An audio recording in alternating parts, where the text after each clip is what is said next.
Hello, I'm Doug Muzzio. This is City Talk. They're the largest ethnic group in New York State, the second largest in New York City. They've served as governor, senators, mayors, and chief justices.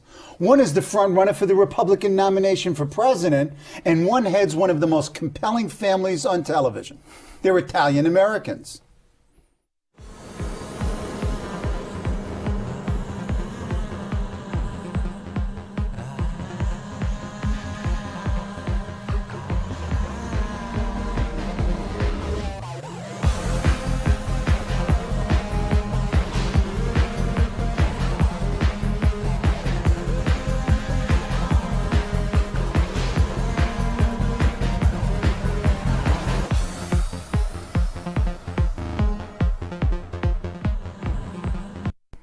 To talk about things Italian and Italian American is Anthony Tamburri, Dean of the John D. Calandra Italian American Institute at CUNY and former chair of the Department of Language and Linguistics at Florida Atlantic University. His essays and articles on Italian literature and art, Italian American studies, and popular culture have appeared in numerous journals. His most recent book is co-edited with Anna Hastert called Screening Ethnicity. Buongiorno, Anthony. Buongiorno. Congratulations on your deanship. Thank you. I was privileged, as a matter of note, to be on the search committee that chose you as dean. Yeah. Okay. Why an Italian American Institute at CUNY? What did the Italians do right, or what was done to them to bring this about? Give us some background. Okay.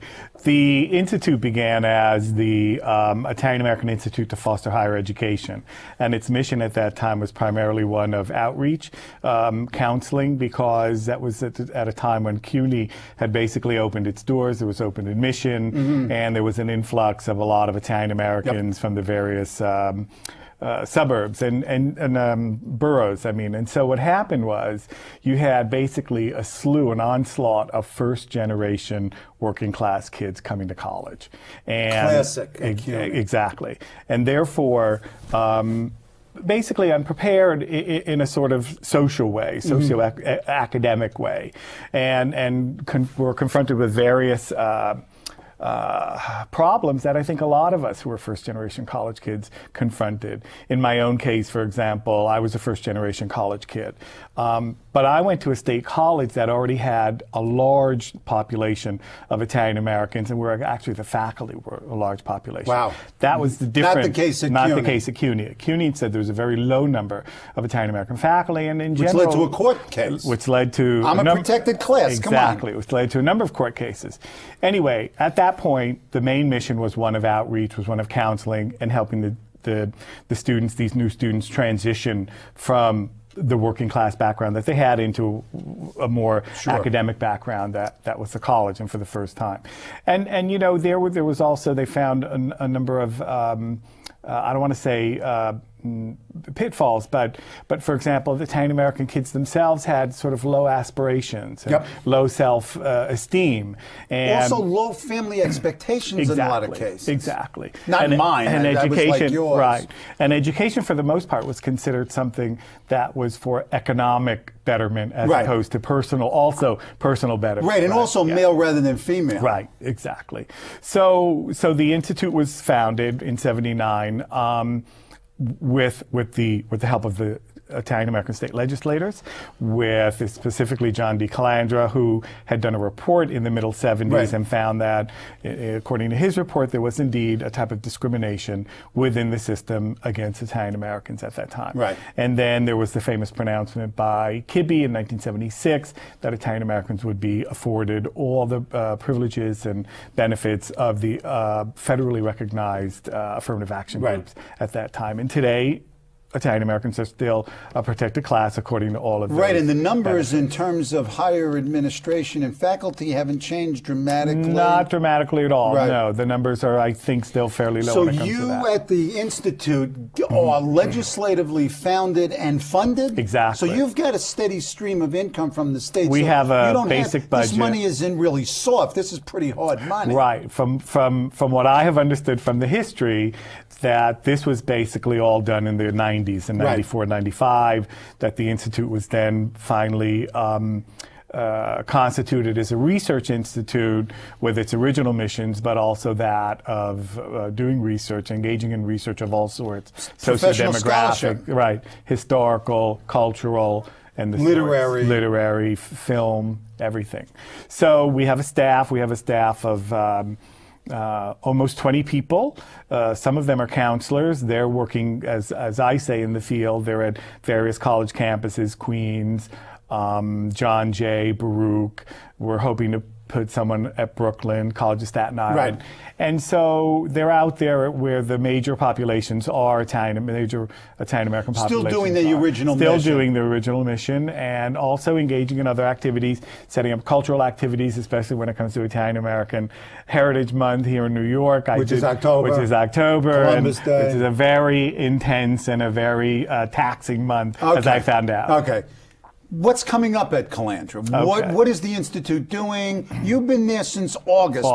What's going on? Well, there are regular projects that take place that are done on an annual basis. There is a type of observation, some might call it watchdog activity, and that is monitoring basically the whole affirmative action compilation, how that's done. Right. And we have someone who specifically takes care of those issues, and that's Vincenzo Milione. We also have a sort of cultural and we have a cultural side, let's say, activities and performances, and those activities and art exhibits are with the museum, and those activities are coordinated instead by Joseph Shura. Those are lectures, book presentations of the sort. This month, in fact, we have Robert Casillo, who's a professor of English and Italian-American Studies, which is, of course, a new field, at the University of Miami, and he just completed a 600-page book on the Italian-American cinema of Martin Scorsese. And so we'll be presenting him this. We have to talk movies because you've written extensively on movies, and Italian-Americans in movies, and in TV. So we have that. We're doing some particular, speaking of movies, I'll get to an event we're doing. Good. We're doing some specific activities. We're co-sponsoring some activities this spring. We have April 14th, we're sort of harking back to the 70s. We have a type of happening going on. April is Poetry Month. So we have about no drugs. It's all 2007. Okay, I'm just asking. And we're poetry reading, and we're all considerably older, of course, now. Yeah, but we understand this. And so we're going to have about 30 poets on April 14th, Saturday, from about 9 to 5, and they're going to just English be reading. And Italian? Mostly English, but also some Italian.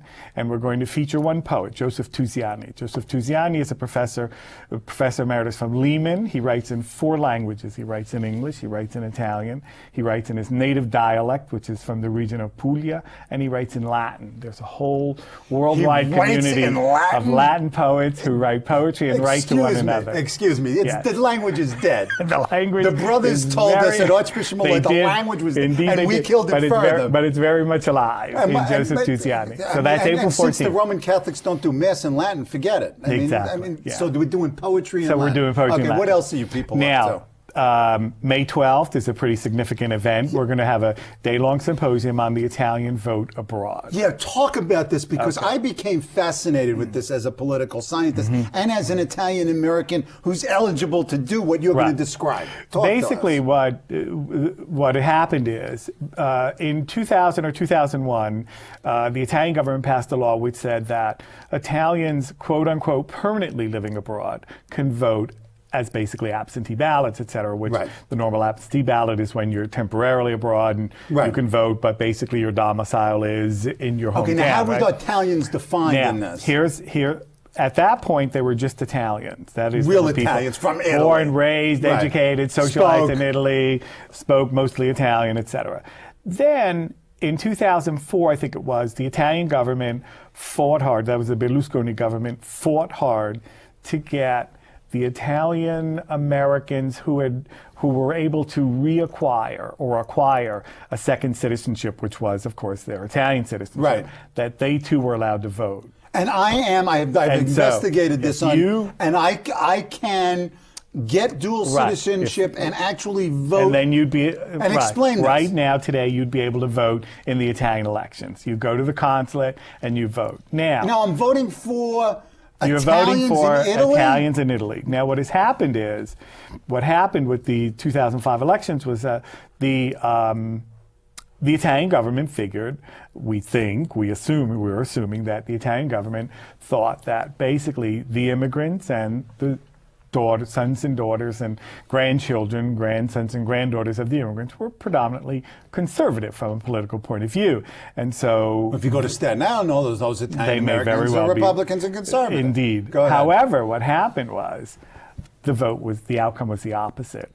And basically the center left predominated abroad being not only the United States, but we're talking about Canada, we're talking about Latin America, well, they Argentina. divide the world into 4 and we're talking about Australia, areas. which are the main sort of areas where Italian Americans emigrated at the turn of the 20th century. So you have an example of the law of perverse consequences. Right. They produced the very outcome that they didn't want. They produced the outcome, the undesirable. Right. Exactly. Now, in addition to being able to vote for Italians in Italy for parliament, there are representatives in the United States and Canada. So right. I could run for the theory, Italian Senate? Yes, in theory you could run. And in fact, without being able to speak Italian, being fluent right. in English. Now I think they put in a rule, a law where you do have to know Italian. But it wasn't part of the initial draft, from what I understood. In any event, what we have is a senator from the United States, Renato Tirano, and we have who's an American, who came here when he was, I think, 10 or 12 from Calabria, and he's grew up here. He's naturalized, grew up here. He has and he lives in the suburbs. He lives in Chicago. He lives in Chicago. It's a major baking company in Chicago. So what does he know about Italy? He knows what he knows, and he knows as many Italian Americans who have lived sort of biculturally, going back to Italy, things of that sort. The other one is the representative, instead, what we would call the representative, they call him the deputato, is Salvatore Ferrigno, who's from Philadelphia. Now, ironically here... Chicago and Philadelphia, Italian cities, come on. Tirano is the center-left, and Ferrigno is the center-right. So, at least from the United States, there's equal representation as far as that's concerned. So, and they're going to continue this? I mean, didn't the fact that they didn't think about what was going to happen and resulted the law of perverted consequences, as you say. It seems that they're going to continue it. I mean, we'll see what this new government does. I'm running for the Italian Senate. I'm going to do this. Come on. There you go. You want to be my campaign manager? You run and I'll be your campaign manager. What else is the Institute Now, the other doing? thing is we have, that's May 12th. This is fascinating. And then we're co-sponsoring an event May 18th, 19th, and 20th. There's what's called the Italian and Italian American Social Science Conference. This is a group of Italians in Italy and Italian Americans here in the United States who, since the early 90s, have been doing a conference every 3 years or so, once in Italy, once in the United States, going back and forth. They ran into scheduling issues, obviously, in 2001. Right. They were supposed to do it in the fall of 2001. 9/11 happened, they canceled it. 3 years later, they were going to do it in Italy, and then the United States and Iraq, and they canceled it there too because they felt too many Americans in one spot might be dangerous. So they finally have decided to do it this spring, and they're doing it at William Patterson University in New Jersey. But Saturday morning, the 19th, that session will be held at the Calandra Institute. So that'll be May 19th at 9:30. Okay, we'll have to put this up. And then we have 2 other events that bring us outside the region of New York. And that is, we're co-sponsoring an event called The Cultures of Migration, which is going to take place at Dartmouth College in New Hampshire. And that is... Any Italians in Dartmouth? There are a few Italians. Okay, they have an excellent Italian studies program, actually. Okay. And so people are coming from Italy, people are coming from across the United States and from Canada, and they're coming to deal with the issues of migration. And it's going to be more focused, not so much Italians leaving Italy, but now looking at Italy as a place to which to migrate, as opposed as a place from which to emigrate. So there we have 33 scholars, international, coming from different places. We have 2 keynote speakers, and eventually we will end up also publishing those essays. And finally, and this is where we get back to cinema. Here we're doing film This is where we get back to cinema. There is in Italy every June the Pesaro Film Festival, which is in Pesaro, Italy, which is in the Marche region. And within the general film festival of 2.5 weeks, there's going to be a smaller festival called the New Italian American Cinema. The Calandra Institute is a co-sponsor, and it's going to deal with filmmakers basically from the generation of Nancy Savoca and John Turturro and younger. Okay, let's talk about that, because you've co-edited a book, written articles about the Italian American experience as seen through the cinema, both in short films and in full-length films. Talk about the representational images of Italian in cinema, what's changed post Coppola, post Scorsese. Ramble a little. Okay, I'll ramble a little bit. Not too much. First of all, when you look at the early 20th century, you see the Italian represented in not a positive light. And so the Italian is the sort of, literally speaking, the backstabber, the one walking around with a stiletto, the oversexed male, the sort of repressed female, and the dishonest person in general. So you have that figure. These are not positive stereotypes. These are not positive stereotypes. But we have and of to course they remember all the come time. together. Right. This is 1906 to about 1930. So that's what we're talking about, the era of anti-immigrant. We have Sacco and Vanzetti. That unfortunately is capped by a very famous movie. There are two. One is called Scarface, but the movie that really sort of seems to solidify that negative image is, of course, Little Caesar. Who's played by Edward G. Robinson, right? Who's Jewish. Exactly. And the movie, indeed, was also written and I think edited by a group of lefties. So it's a real interesting sort of ironic combination it's an here iconic because they're flick. gay. Right, exactly. But you have the solidification of this image. Right, of you have Rico Bandello, who's a character, and there are those, and I'm going to say this here, people are going to sort of think this is a little bit crazy. There are those who will submit that the so-called RICO Act of the early 70s, that the acronym was actually modeled after, they actually went back to Rico Bandello. We interviewed Selwyn Rabb about the five families, and in fact, the Fed who designed the law went back. Had the name and had to figure out what the acronym meant to make it RICO. Right. Okay, so you've got So we've got that. Image. Then we have, of course, the one thing people don't realize is two of the major United States, American in the sense of United States directors, two of the most successful, rarely did anything with regard to their heritage. Frank Capra and Vincent Minnelli.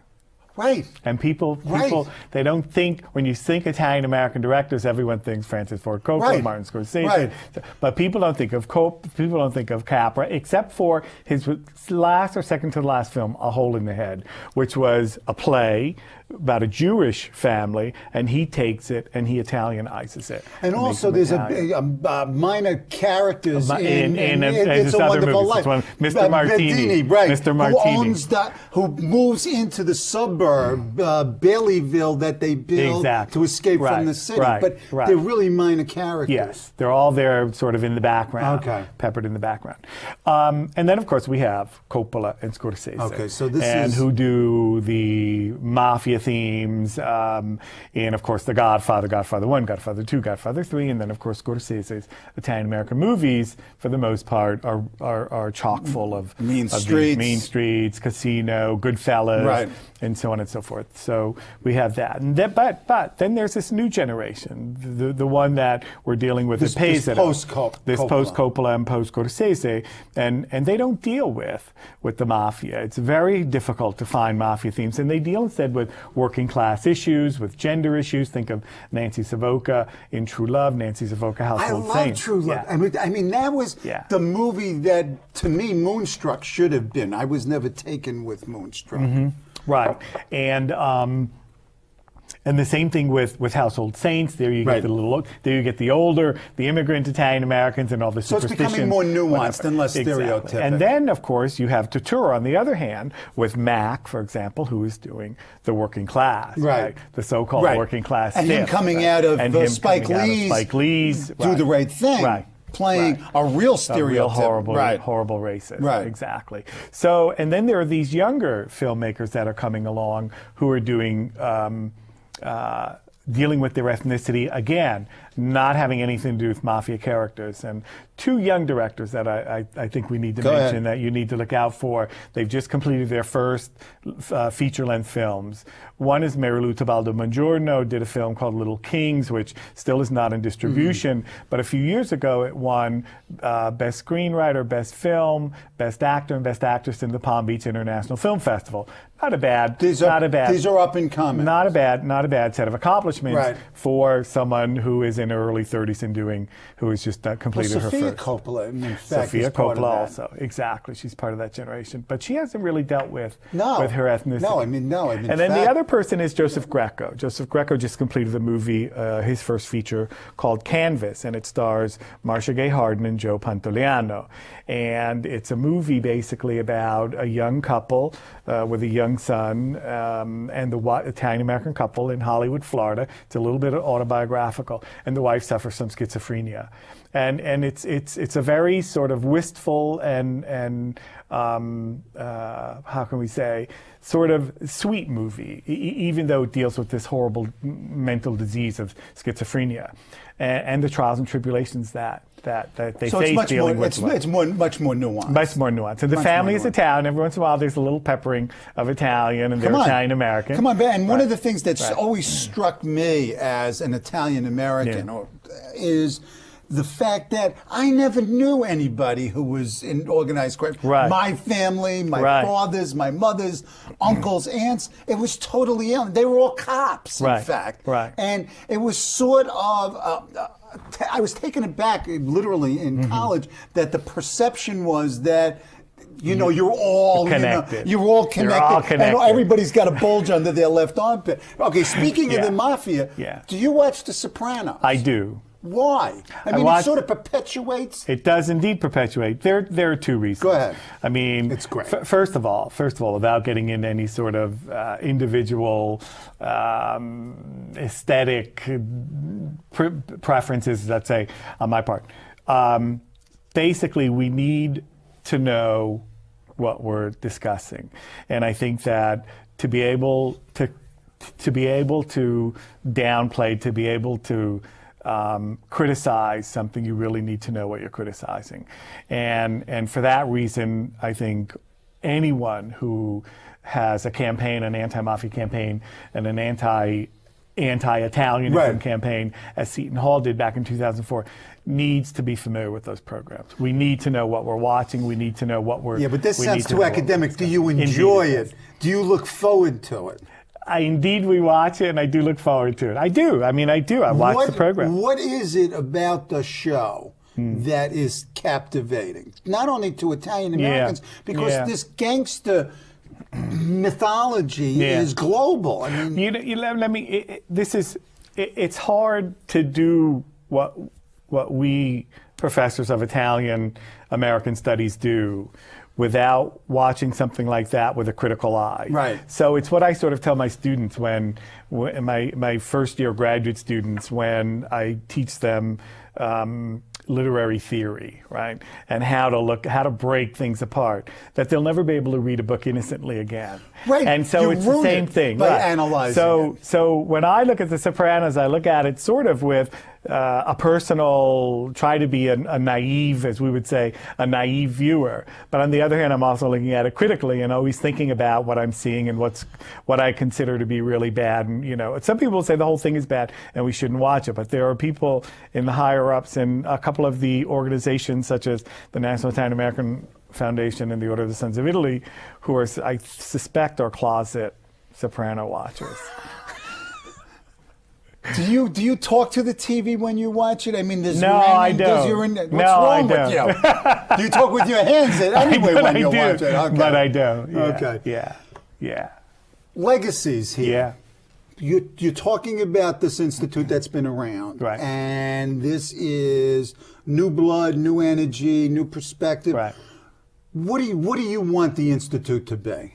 Well, I think the Institute can definitely continue the original mission. The original mission includes everything we do now, right, and everything that was underlined in 1995 when it was reconstituted as a quote-unquote research institute. Right. And that is, it was always supposed to do outreach. It was always supposed to do outreach not only in the sense of counseling, but also in the sense of imparting knowledge, bringing the knowledge about Italian American culture to Italian Americans, right, first and foremost, but then so that they don't just think about The Godfather. And you've been successful, and you intend to be. And then also to the public at large, so that the public at large also gets a taste of positive Italian American, right, characteristics, And because in the 70s, one of the negative ramifications or consequences of The Godfather, in spite of whatever we may think about it as a movie, as an aesthetic product, right, say an object, right, is that all of a sudden everyone's quoting The Godfather. These phrases become on top part of that, the gangsters themselves are acting exactly, like the characters in the book and the movie.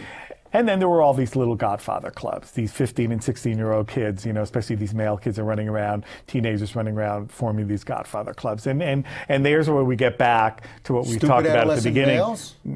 Exactly. It's expectations, sure, self-esteem, things of that sort. The profound, you deal with it, the profound impact on popular culture, whether it's visual, whether it's music, hip hop, it has a profound effect on the culture. So when I was asked about 12 years ago in an interview, and not in a necessarily positive way, why I wrote a couple of articles on Madonna, which I like in the Madonna of the 1980s and early 90s, in which she was very much Italian American, absolutely, running around in these videos with T-shirts. Italians do it better, and then of course she actually has Italian in another video.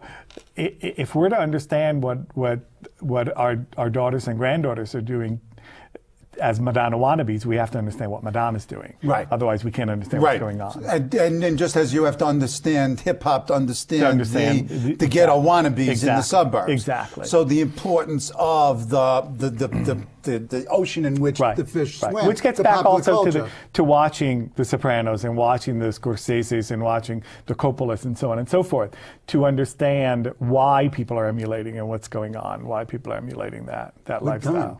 We're finished. That's it? That's it. We got plenty to talk about. We do. We have to do another. We have to do it. Yeah, we'll do it. Good. Thank you. You're welcome.